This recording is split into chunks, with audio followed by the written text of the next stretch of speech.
A quick overview of ASCII. Characters, like all other data, must be stored on computers as bits and bytes. On the early computers, programmers created conventions on the fly to represent characters internally.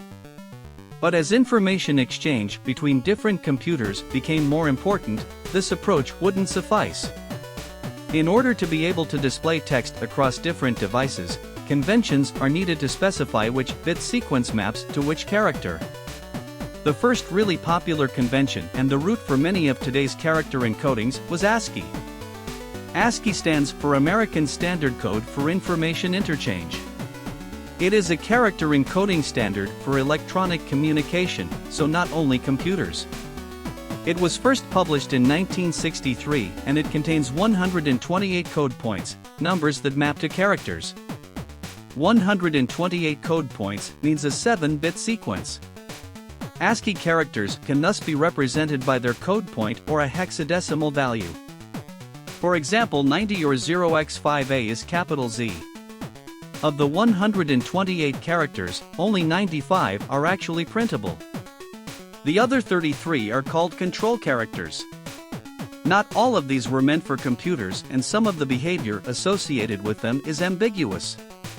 Since they are non-printable characters, we represent them by their code points, abbreviations, caret notation, or escape sequences. Only very few of them are still used today. Some examples are: 0NUL was meant to be an ignored character but used in Unix to refer to the end of a string. 10LF is the line feed. In Unix systems, this is an end-of-line character. 9HT the horizontal tab. 13CR is the carriage return, it points to the beginning of the line. Windows systems mimic the flow of a typewriter for new lines. They use a CR and then a LF, better known by their escape sequence \r \n. When parsing files, one must always account for the possible difference between Unix and Windows encoded files. In C, character variables hold an ASCII value, an integer between 0 and 127, rather than the character value instead. Thus we compare characters in C like we would with numbers. The following code checks if the user inputs a letter from the alphabet. Lowercase ranges from 97 to 122, uppercase from 65 to 90. When ASCII was invented, 8-bit systems weren't the norm. When these became more prevalent, an effort was made to turn the 7-bit ASCII into an 8-bit extended ASCII standard. In the early days of the web, ASCII was the de facto standard for web browsers. But 128 characters aren't nearly enough to account for all the different alphabets that exist in the world. Think Chinese, Japanese, Arabic, etc.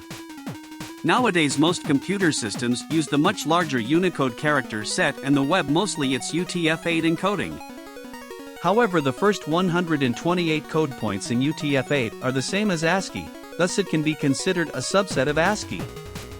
This backwards compatibility is really important since misinterpretation of characters can lead to catastrophic, security-breaking events.